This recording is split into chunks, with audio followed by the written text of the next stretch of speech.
جیسا کہ آپ تمام حضرات کے علم ہے کہ کل ایک انتہائی دلخراش واقعہ جو ہمارے معصوم بچوں کی شہادت کی صورت میں سامنے آیا ہے، ان کے مقدس خون کے بہاؤ نے پورے پاکستان اور انٹرنیشنل کمیونٹی کا ضمیر جھنجھوڑ کے رکھ دیا ہے۔ اور یہ سوال ابھر کے سامنے آ رہا ہے کہ آخر کیوں؟ جی آپ بات کریں۔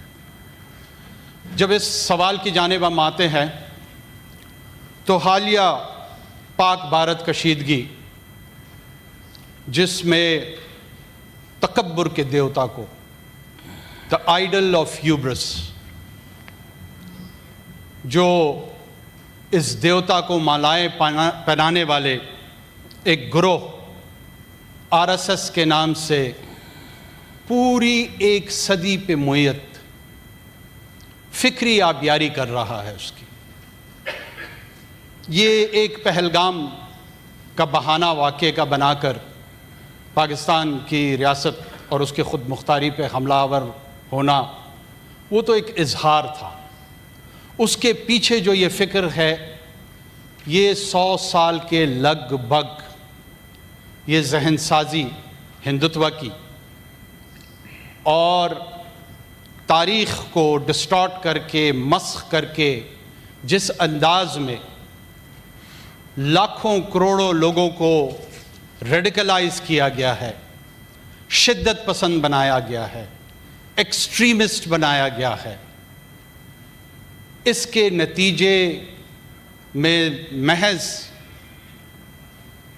ساؤتھ ایشیا نہیں بلکہ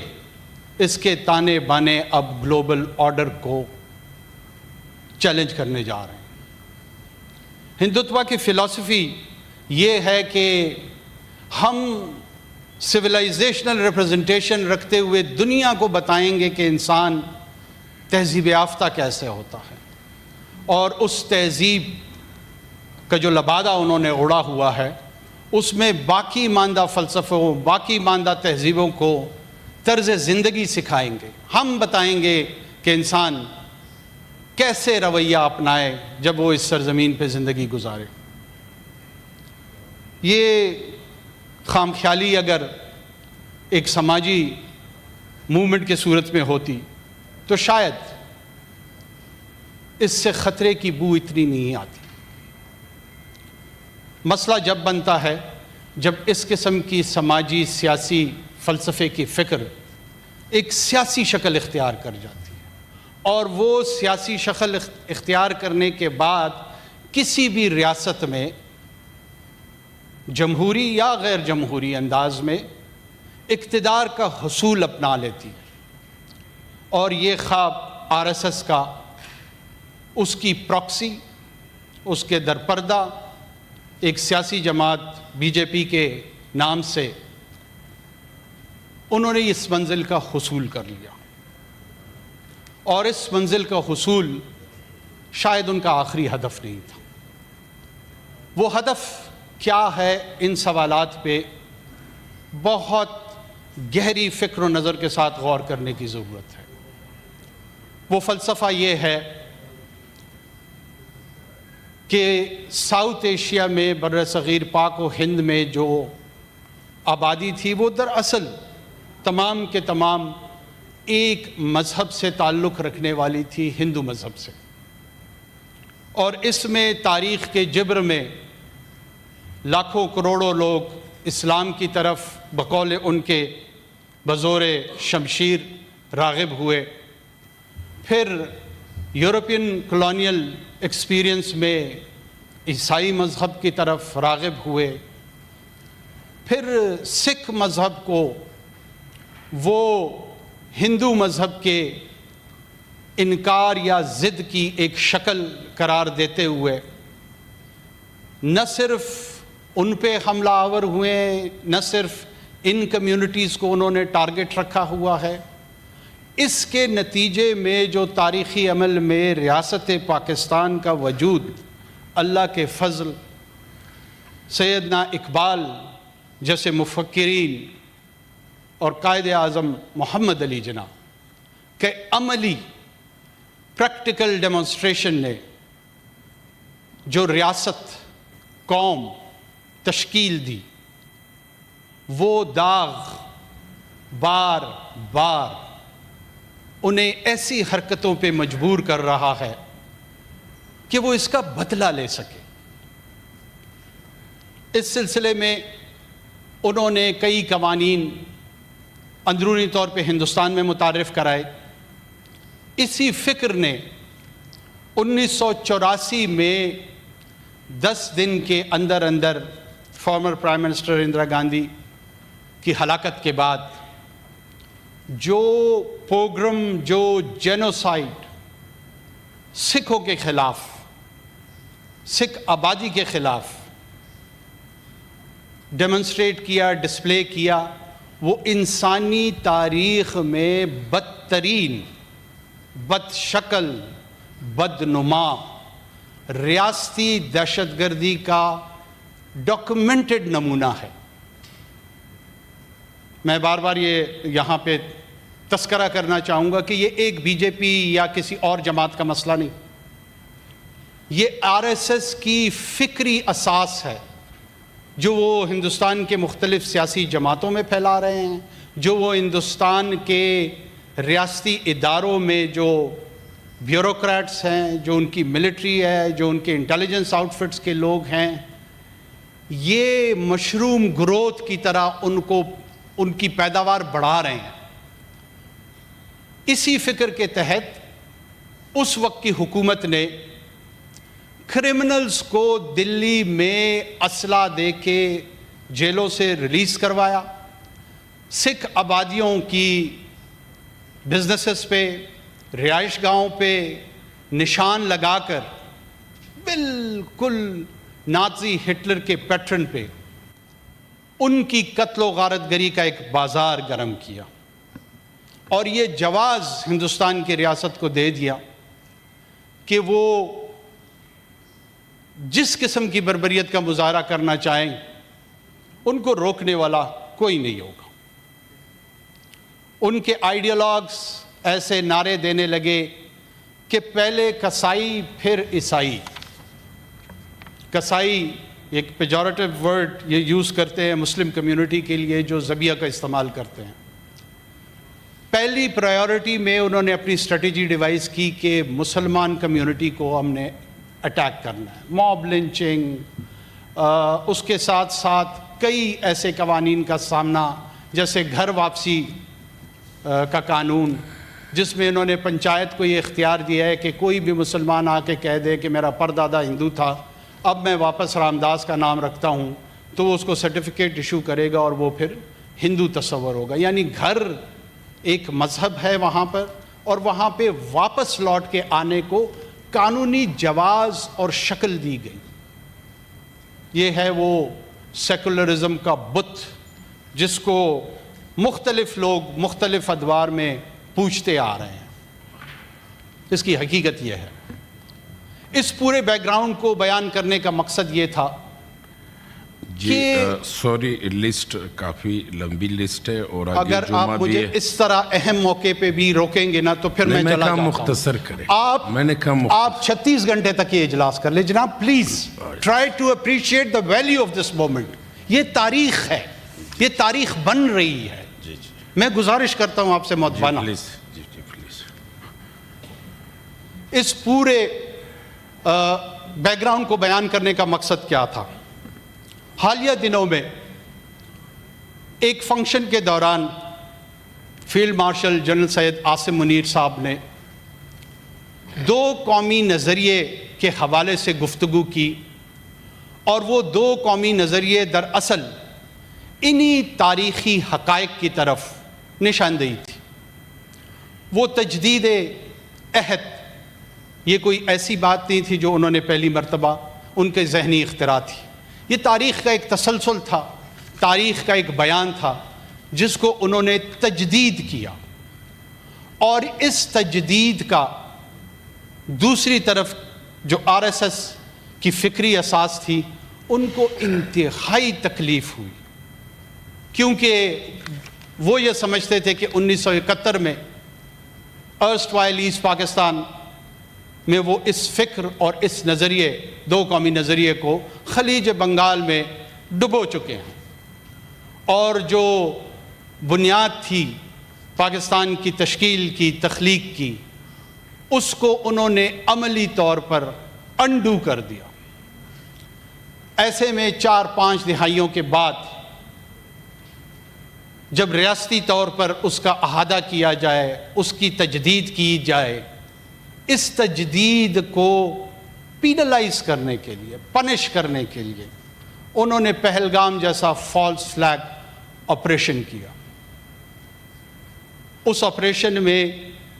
10 منٹ کے اندر اندر انہوں نے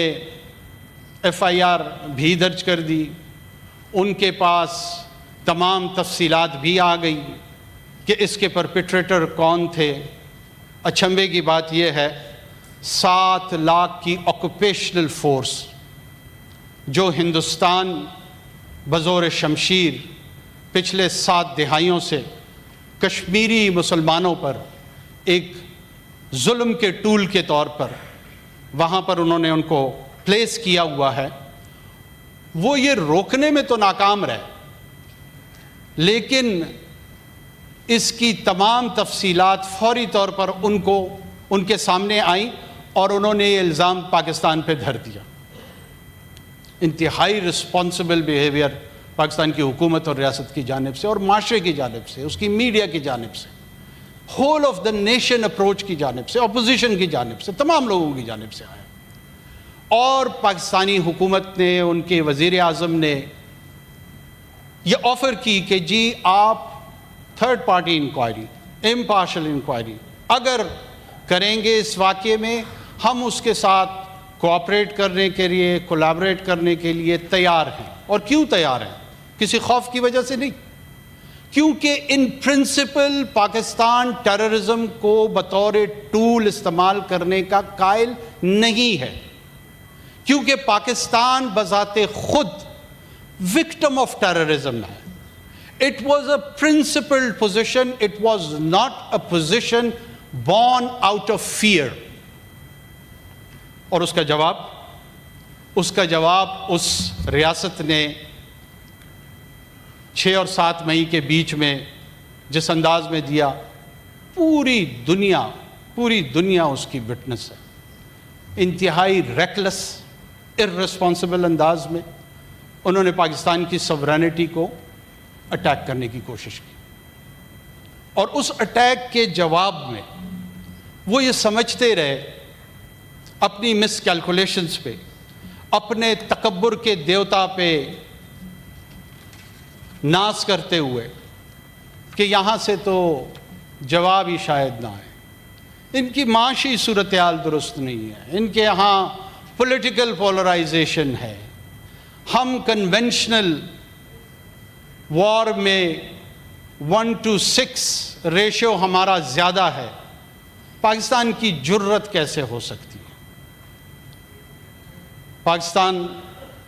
نے اپنا جرت کا مظہر دکھانا مقصود نہیں تھا، پاکستان کا اپنا اعتماد دکھانا مظہر تھا، اور اس اعتماد کا اظہار اس قوم نے نہ صرف کیا بلکہ اس اعتماد کو اس سطح پہ پہنچایا کہ RSS کا اعتماد متزلزل ہونے لگا ہے۔ وہ اپنی 7 دہائیوں کی جو برتری، ہیجمون ڈیزائنز اس خطے میں سمجھ رہے تھے، اس اعتماد کو ٹھیس پہنچی ہے، اس اعتماد کو دھچکا پہنچا ہے، اور وہ بت آلموسٹ پاش ہو چکا ہے۔ یہ ہمیں تاریخی بت شکنی کا وہ واقعہ یاد دلاتا ہے جب محمود غزنوی نے 17 مرتبہ یہاں سے حملہ آور ہوتے ہوئے، سینٹرل ایشیا سے حملہ آور ہوتے ہوئے اس وقت کے بت کو پاش کیا، اس تاریخ کو 9 اور 10 مئی کی رات کو دوبارہ الحمدللہ دہرایا گیا۔ اس وقت اس دور میں مذہبی سمبلز تھے، آج کے دور میں وہ سمبل پاکستان کی ریاست ورسز RSS ہے۔ ہم اپنے دشمن کو بہت بخوبی سمجھتے ہیں۔ ہندوستان کی عام عوام پاکستان کی دشمن نہیں ہے۔ پاکستان دشمنی میں پہل سر فہرست لیڈ رول اس سیڈسٹ ذہنیت RSS کا ہے، اور ہم اپنے دشمن کو بہت خوب سمجھتے ہیں۔ اس کے نتیجے میں اللہ کے فضل سے میں یہاں پرائم منسٹر آف پاکستان کو ہومج پیش کرنا چاہوں گا، میں ان کو خراج تحسین پیش کرنا چاہوں گا۔ انہوں نے جو ڈیفنس فورسز نے، جو آرمی چیف نے، جو ایئر چیف نے، جو نیول چیف نے، ایئر مین نے، نیول سیلز مین نے، عام سپاہی نے، افسر نے جس ڈٹرمنیشن کا مظاہرہ کیا اس نیشن کی ڈیفنس میں، وہ تاریخ کی کتابوں میں لکھا جائے گا۔ لیکن وزیر اعظم صاحب کی اس دانش کو جس نے بھی یہ مشورہ انہیں دیا یا انہیں خود یہ خیال آیا، اس کو آن ریکارڈ میں ایک ٹوکن آف اپریسیشن دینا چاہتا ہوں، اور وہ تھا جنرل ناصر منیر کو فیلڈ مارشل کے رینک کی ڈکلیریشن۔ کیوں یہ امپورٹنٹ تھا؟ یہ اس لیے امپورٹنٹ تھا، یہ اس لیے اہم ہے، اس لیے اس کی تاریخی اہمیت ہے کہ جب خلیج بنگال میں 2 قومی نظریے کو ڈبونے کی بات کی جا رہی تھی، اس کے جو لیڈ رول میں جنرل مانک شاہ اس وقت کے ان کے آرمی چیف تھے، انہوں نے ان کو یہ آنر دیا کہ آپ ذمہ دار ہیں جس نے اس 2 قومی نظریے کو خلیج بنگال میں ڈبو دیا۔ اس کا تاریخی جواب پرائم منسٹر شہباز شریف کے حصے میں آیا۔ یہ توفیق اللہ نے انہیں دی کہ انہوں نے یہ جواب لوٹا کے دیا کہ اس 2 قومی نظریے کو ریوائیو کرنا، کنٹینیو کرنا،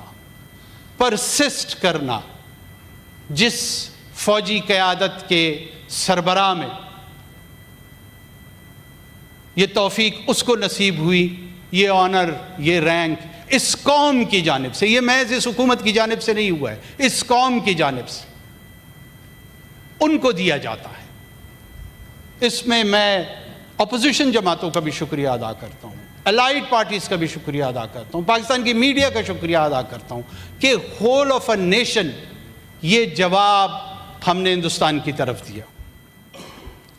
اب جب اس ہزیمت کا سامنا ان کو کرنا پڑا تو ان کا سو کالڈ آپریشن سندور، جس کے designer saddest اجت Doval, saddest Modi صاحب ان کے پرائم آرکیٹیکٹ ہیں، انہوں نے کہا جی آپریشن سندور کنٹینیو ہے۔ اب اس کی کنٹینیویشن میں یہاں لوگ سمجھ رہے تھے کہ شاید LOC پہ یہ دوبارہ حملہ آور ہوں گے، شاید یہ پاکستان کی انٹرنیشنل بارڈرز کو دوبارہ وائلیٹ کریں گے، مگر لوگوں کو پتہ نہیں تھا کہ اجت دوول کے بچے، مودی کے بچے، RSS کے بچے، ان کی proxies BLA، BLF، BRA، TTP، یہ سارے کے سارے پاکستان کے سرزمین پہ اپنے ان پدری فگر کو، ان آقاؤں کی خوشنودی کے لیے ہر حد پہ جانے کو تیار ہیں۔ جب روایتی جنگ میں ان کو منہ کی کھانی پڑی تو انہوں نے ان کرائے کے ٹٹوؤں کو کہا کہ ہم آپ پہ بیش بہا پیسہ بہا رہے ہیں، آپ کیوں کوئی ایسی حرکت نہیں کرتے ہیں جو پاکستان کی ریاست اور ریاستی اداروں کے لیے شرمندگی کا باعث بنے، جو ہم اپنی عوام کو بتا سکیں کہ ہم یہ جنگ مزید آگے بڑھا رہے ہیں۔ ان آقاؤں کی خوشنودگی کے لیے ان بھیڑیوں، ان دھرندوں نے خضدار کے اسکول بچوں پہ حملہ کیا۔ پاکستان میں بہت سارے لوگ، ایک تقسیم تھی، بلوچستان کے مسئلے کے حوالے سے کچھ لوگ سمجھتے تھے کہ وکٹم ہوڈ، بلوچستان میں ترقی کا نہ ہونا اور کئی ایسے سماجی اور ایڈمنسٹریٹو جواز فراہم کرتے تھے ان ٹیررسٹ کارروائیوں کی توجیہ کے لیے۔ میرے خیال میں اللہ کے فضل سے یہ وقت آ گیا جو سلور لائننگ ہے کہ پاکستان کو بائی اینڈ لارج پتہ لگ گیا ہے کہ یہ محض بھیڑیے ہیں، نہ یہ کسی حقوق کی جنگ لڑ رہے ہیں، نہ یہ بلوچ قوم کی نمائندگی کر رہے ہیں، نہ یہ اسلام کی نمائندگی کر رہے ہیں۔ ان کے فکر، ان کا فلسفہ فتنہ و فساد ہے، اور فتنہ و فساد کے لیے اللہ نے اپنے کلام میں حکم جاری فرمایا ہے کہ یہ قتل سے بھی بدترین ہے، اور ان کے خلاف اگر ماڈرن ٹرمز میں ہم سمجھنے کی کوشش کریں زیرو ٹالرنس ہے۔ بہت سارے لوگ